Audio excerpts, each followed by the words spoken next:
Hello, ഇന്ന് ഞാൻ വളരെ എളുപ്പത്തിൽ തയ്യാറാക്കാവുന്ന ഒരു ബ്രെഡ് റെസിപ്പിയാണ് ഇവിടെ കാണിക്കുന്നത്. ഞാൻ ഇന്നിവിടെ ഉണ്ടാക്കുന്ന ഒരു ബട്ടർ നാനാണ്. സാധാരണ നമുക്ക് നാൻ ഉണ്ടാക്കാനായിട്ട് തന്തൂരി അടുപ്പോ ഓവനോ ഒക്കെ വേണം. പക്ഷേ ഇന്ന് തന്തൂരി അടുപ്പോ ഓവനോ ഒന്നും ഇല്ലാതെ നമുക്ക് വീട്ടിൽ തന്നെ നല്ല സോഫ്റ്റ് ആയിട്ടുള്ള, ഇത് ഞാനൊന്ന് കാണിച്ചു തരാം, നമ്മൾ കടകളിൽ നിന്ന് മേടിക്കുന്നത് പോലെ തന്നെയുള്ള നാൻ നമുക്ക് വീട്ടിലും തയ്യാറാക്കിയെടുക്കാം. കണ്ടോ? അപ്പോൾ ഇതെങ്ങനെയാണ് ഉണ്ടാക്കുന്നതെന്ന് നമുക്കൊന്ന് നോക്കാം. അതിനു മുമ്പ് നിങ്ങൾ ഇതുവരെ എൻ്റെ യൂട്യൂബ് ചാനൽ സബ്സ്ക്രൈബ് ചെയ്തിട്ടില്ലെങ്കിൽ മറക്കാതെ എൻ്റെ യൂട്യൂബ് ചാനൽ സബ്സ്ക്രൈബ് ചെയ്യണം. സബ്സ്ക്രൈബ് ചെയ്തതിന് ശേഷം ആ ബെല്ലൈക്കൺ പ്രസ് ചെയ്യുകയാണെന്നുണ്ടെങ്കിൽ ഞാൻ അപ്ലോഡ് ചെയ്യുന്ന പുതിയ വീഡിയോകളുടെയൊക്കെ നോട്ടിഫിക്കേഷൻ നിങ്ങൾക്ക് ലഭിക്കും. അപ്പോൾ ആരും മറക്കരുത്, സബ്സ്ക്രൈബ് ചെയ്തേക്കണം. എല്ലാവരുടെയും സപ്പോർട്ട് വേണം. അതുപോലെ നിങ്ങൾ കമൻറ്റ് ചെയ്യുകയും ലൈക്ക് ചെയ്യുകയും ഷെയർ ചെയ്യുകയൊക്കെ വേണം കേട്ടോ.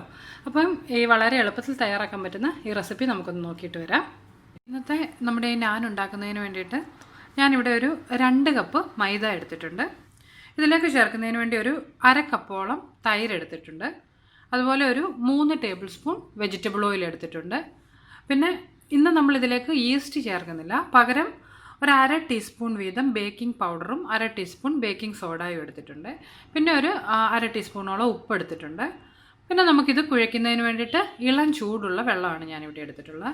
നമുക്ക് ആദ്യം ഈ എടുത്തു വെച്ചിട്ടുള്ള തൈരും എണ്ണയും അതുപോലെ ഈ ബേക്കിംഗ് പൗഡറും ബേക്കിംഗ് സോഡയും ഉപ്പും ഈ പൊടിയിലേക്കൊന്ന് ചേർത്ത് യോജിപ്പിച്ചെടുക്കാം. ഇതിന് പകരം നിങ്ങൾക്ക് ഒരു ടീസ്പൂണോളം ഈസ്റ്റ് ആണെങ്കിലും വേണമെങ്കിൽ ഒന്ന് ഇതിൽ ചേർത്ത് കൊടുക്കാവുന്നതാണ് കേട്ടോ. പിന്നെ ഞാൻ ഇൻഗ്രീഡിയൻസ് പറഞ്ഞു കൊടുത്ത് വിട്ടുപോയതാണ്. ഒരു അല്പം പൊടിച്ച പഞ്ചസാരയും കൂടെ ഞാനിതിലേക്ക് ചേർക്കുന്നുണ്ട്. ഇത് ഏകദേശം ഒരു ടീസ്പൂണോളം ഉണ്ട്.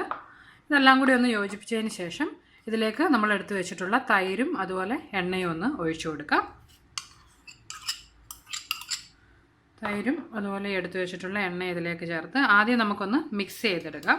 അതിനുശേഷം ആവശ്യത്തിനുള്ള വെള്ളം ഒഴിച്ച് ഇത് കുഴച്ചെടുക്കണം. ഇതിപ്പോൾ ഞാൻ ഈ പൊടിയും അതുപോലെ എണ്ണയും തൈരും കൂടെ നന്നായിട്ട് യോജിപ്പിച്ചിട്ടുണ്ട്. ഇതിലേക്കിനി എടുത്തു വെച്ചിട്ടുള്ള ഇളം ചൂടുള്ള വെള്ളം ഒഴിച്ച് നമുക്ക് നല്ല സോഫ്റ്റ് ആകുന്ന വരെ ഒന്ന് കുഴച്ചെടുക്കണം. ഏകദേശം ഒരു 1/2 കപ്പിൽ കൂടുതൽ വെള്ളം വേണ്ടി വരും കേട്ടോ. ഇത് നമുക്ക് നല്ല സോഫ്റ്റ് മാവാകുന്ന വരെ ഒന്ന് കുഴച്ചെടുക്കാം. ഇതിപ്പോൾ ഇവിടെ എല്ലാം കൂടി ഒന്ന് നന്നായിട്ട് യോജിച്ചിട്ടുണ്ട്. ഇപ്പം നോക്കുമ്പോൾ ഇതൊരല്പം ലൂസായിട്ട് തോന്നും, പക്ഷേ നിങ്ങളിതിലേക്ക് ഇനിയും പൊടിയൊന്നും ഇട്ട് കൊടുക്കരുത് കേട്ടോ.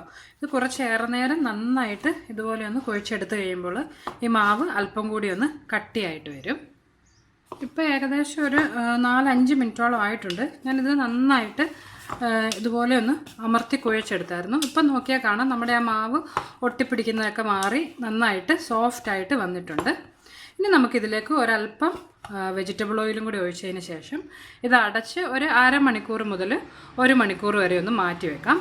നമ്മുടെ ഈസ്റ്റ് ഒക്കെ ചേർക്കുമ്പോൾ പൊങ്ങി വരുന്ന പോലെ ഈ മാവ് പൊങ്ങി വരത്തൊന്നുമില്ല, പക്ഷേ കുറച്ച് നേരം ഇരുന്ന് കഴിയുമ്പോൾ അല്പം കൂടി ഒന്ന് സോഫ്റ്റായിട്ട് കിട്ടും കേട്ടോ. ഈ ബേക്കിംഗ് പൗഡറും ബേക്കിംഗ് സോഡയും ഒക്കെ ചേർത്ത് നമ്മൾ ചെയ്യുമ്പോൾ ഇത് കുഴച്ച് വെക്കുമ്പോൾ ഇത് പൊങ്ങത്തില്ല. പകരം നമ്മളിത് അടുപ്പിൽ വെച്ച് തീയുടെ ചൂടടിച്ച് കഴിയുമ്പോഴാണ് ഇത് പൊങ്ങിക്കിട്ടുന്നത്. അപ്പം നമുക്കിതിനെ ഒരു 1/2 മണിക്കൂർ മുതൽ 1 മണിക്കൂർ വരെ, ഇപ്പോൾ തണുപ്പൊക്കെ ഉള്ളൊരു സമയം ആയതുകൊണ്ട് ഇതൊരു 1 മണിക്കൂറോളം നമുക്കൊന്ന് അടച്ച് മാറ്റി വയ്ക്കാം. നല്ല ചൂട് സമയമാണെങ്കിൽ ഒരു 1/2 മണിക്കൂർ വെച്ചാൽ മതിയാവും. പിന്നെ നമ്മുടെ നാനിലേക്ക് സ്പ്രെഡ് ചെയ്യുന്നതിന് വേണ്ടിയിട്ട് ഞാൻ കുറച്ച് മല്ലിയില ഇവിടെ അരിഞ്ഞെടുത്തിട്ടുണ്ട്. അതുപോലെ കുറച്ച് കറുത്ത എള്ള എടുത്തിട്ടുണ്ട്. ഈ എള്ളൊക്കെ ഓപ്ഷണലാണ്, നിങ്ങളുടെ കയ്യിൽ ഉണ്ടെന്നുണ്ടെങ്കിൽ നിങ്ങൾക്ക് ചേർക്കാം. പിന്നെ നമ്മളിന്ന് ബട്ടർ നാനാണല്ലോ ഉണ്ടാക്കുന്നത്, അപ്പോൾ അതിലേക്ക് തേച്ച് കൊടുക്കുന്നതിന് ഒരല്പം ബട്ടർ ഇവിടെ എടുത്തിട്ടുണ്ട്. അതൊന്ന് മെൽറ്റ് ചെയ്തെടുത്തിട്ടുള്ളതാണ്. ഇപ്പോൾ ഏകദേശം 1 മണിക്കൂർ കഴിഞ്ഞിട്ടുണ്ട്. നമ്മുടെ ഈ മാവ് കുറച്ചുകൂടി ഒന്ന് സോഫ്റ്റായി കിട്ടിയിട്ടുണ്ട്. ഇത് നമുക്ക് ഒരിക്കൽ കൂടി ഒന്ന് ഒരു മിനിറ്റ് ഇതുപോലെ ഒന്ന് നന്നായിട്ട് കുഴച്ചെടുക്കാം. ഇതിപ്പോൾ ഞാൻ ഒരിക്കൽ കൂടി ഒന്ന് കുഴച്ചെടുത്തിട്ടുണ്ട്. ഇത് നമുക്കിനി ഏകദേശം ഒരേ വലിപ്പമുള്ള ഉരുളകളായിട്ടൊന്ന് മാറ്റണം.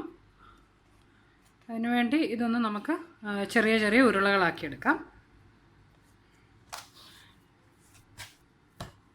നമ്മുടെ ചപ്പാത്തിയുടെ ഉരുളകളെക്കാട്ടിലും ഒരല്പം കൂടി വലുതായിട്ട് വേണം ഇതാക്കിയെടുക്കാൻ. ഞാനിപ്പോൾ ഇതിവിടെ ഏകദേശം ഒരേ വലിപ്പമുള്ള ഒരു 7 ഉരുളകളാക്കി എടുത്തിട്ടുണ്ട്. ഇനി ഇത് ഓരോന്നും നമുക്കൊന്ന് പരത്തിയെടുക്കണം. അതിനായിട്ട് ഇവിടെ ഈ റോളിംഗ് സർഫസിൽ അല്പം പൊടിയൊന്ന് ഇട്ടതിന് ശേഷം നമുക്കിതൊന്ന് പരത്തിയെടുക്കാം. നല്ല സോഫ്റ്റ് ആയിട്ടുള്ള മാവായതുകൊണ്ട് ഇത് വേണമെങ്കിൽ നമുക്ക് കൈകൊണ്ട് തന്നെ ഒന്ന് പരത്തിയെടുക്കാവുന്നതാണ്. എങ്കിലും ഞാൻ ഈ റോളിംഗ് പിൻ വെച്ച് ഒന്ന് പരത്തിയെടുക്കുകയാണ്. ഒത്തിരി വലുതായിട്ടുള്ള നാനായിട്ടല്ല ഞാനിന്നിവിടെ ഉണ്ടാക്കുന്നത് കേട്ടോ. ഒരു മീഡിയം സൈസിലുള്ള നാൻസാണ് ഇവിടെ ഉണ്ടാക്കിയെടുക്കുന്നത്. ഇതിപ്പോൾ ഞാനിവിടെ പരത്തി എടുത്തിട്ടുണ്ട്. അങ്ങ് വല്ലാതെ തിന്നായിട്ട് പരത്തരുത്, ചെറിയൊരു കട്ടിയോടുകൂടി വേണം പരത്തിയെടുക്കാൻ. ഇനി ഇതിൻ്റെ മുകളിലേക്ക് നമ്മൾ ആ എടുത്ത് വെച്ചിട്ടുള്ള എള്ളും അതുപോലെ മല്ലിയിലയും നമുക്കൊന്ന് ഇട്ട് കൊടുക്കാം. എള്ളുണ്ടെങ്കിൽ ചേർക്കുക, ഇല്ലെങ്കിൽ അത് ചേർത്തില്ലെങ്കിലും കുഴപ്പമൊന്നുമില്ല കേട്ടോ. ഇപ്പോൾ ഇതിലേക്ക് ഞാൻ ആ എള്ളും മല്ലിയിലയൊക്കെ ഒന്ന് ഇട്ട് കൊടുത്തിട്ടുണ്ട്. ഇത് നമുക്ക് ഒരിക്കൽ കൂടി ഒന്ന് ചെറുതായിട്ടൊന്ന് പരത്തി കൊടുക്കാം. ആ എള്ളൊക്കെ അതിലൊന്ന് പിടിച്ചിരിക്കുന്നതിന് വേണ്ടിയിട്ടാണ്. ഇനി നമുക്ക് നമ്മുടെ ഈ നാനൊന്ന് തിരിച്ചിട്ട് ഇതിൻ്റെ ഓപ്പോസിറ്റ് സൈഡിൽ ഒരല്പം വെള്ളം ഒന്ന് തേച്ച് കൊടുക്കണം. എന്താണെന്ന് വെച്ചാൽ നമ്മളിത് സ്റ്റൗ ടോപ്പിലുള്ള ആ പാനിലേക്ക് വെക്കുമ്പോൾ അതിലൊന്ന് ഒട്ടിയിരിക്കുന്നതിന് വേണ്ടിയിട്ടാണ്. കുറച്ചേറെ വെള്ളം തേച്ച് കൊടുക്കണം, എങ്കിൽ മാത്രമേ ഒട്ടിയിരിക്കുകയുള്ളൂ. ഇല്ലെങ്കിൽ നമ്മളിത് ആ പാൻ തിരിക്കുമ്പോൾ അതിൽ നിന്നിങ്ങ് വിട്ടുപോരും. അപ്പോൾ ഞാനിതിലേക്ക് ആവശ്യത്തിന് വെള്ളമൊക്കെ ഒന്ന് തേച്ച് കൊടുത്തിട്ടുണ്ട്. ഇനി നമുക്ക് ഈ നാൻ എങ്ങനെയാണ് ഉണ്ടാക്കിയെടുക്കുന്നതെന്ന് കൂടി നോക്കാം. അതിന് വേണ്ടിയിട്ട് ഞാനിവിടെ കാസ്റ്റ് അയണിൻ്റെ ഒരു തവയാണ് എടുത്തിട്ടുള്ളത്. നിങ്ങൾക്ക് നോൺ സ്റ്റിക്കിൻ്റെ പാനയിലൊന്നും ഇത് ഒട്ടിയിരിക്കത്തില്ല. അതുകൊണ്ട് കഴിവതും ഈ കാസ്റ്റ് അയണിൻ്റെ തവ എടുക്കാൻ ശ്രദ്ധിക്കണം.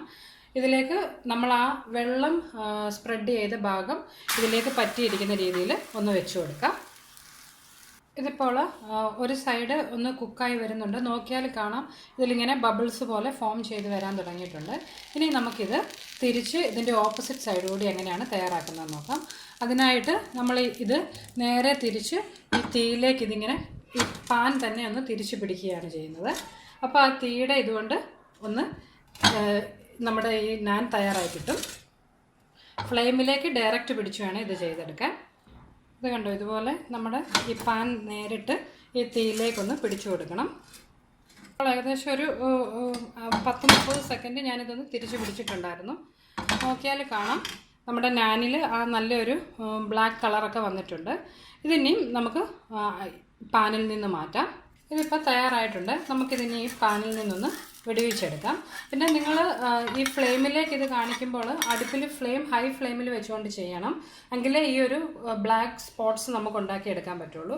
ഇതിൻ്റെ ഓപ്പോസിറ്റ് സൈഡ് കൂടി നോക്കാം. കണ്ടോ, ഇതിപ്പോൾ നന്നായിട്ട് ആയി കിട്ടിയിട്ടുണ്ട്.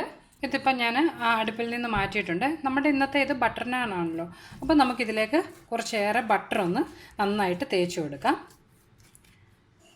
കുറച്ചേറെ ബട്ടർ അങ്ങ് തേച്ച് കൊടുക്കുന്നതായിരിക്കും നല്ലത്. ഇതിപ്പോൾ തയ്യാറായിട്ടുണ്ട് കണ്ടോ. പിന്നെ എല്ലാവരുടെയും കയ്യിൽ ചിലപ്പോൾ ഈ ഇരുമ്പ് തവ കാണത്തില്ല. അങ്ങനെയുള്ളവർക്ക് വേണ്ടി ഞാൻ ഇത് ഇരുമ്പ് തവ ഇല്ലാത്തവർക്ക് ഇത് പ്രഷർ കുക്കറിലും തയ്യാറാക്കിയെടുക്കാം. അതെങ്ങനെയാണെന്ന് കൂടി ഒന്ന് കാണിച്ചു തരാം. അതിനുവേണ്ടി ഞാനിവിടെ ഒരു പ്രഷർ കുക്കർ എടുത്തിട്ടുണ്ട്.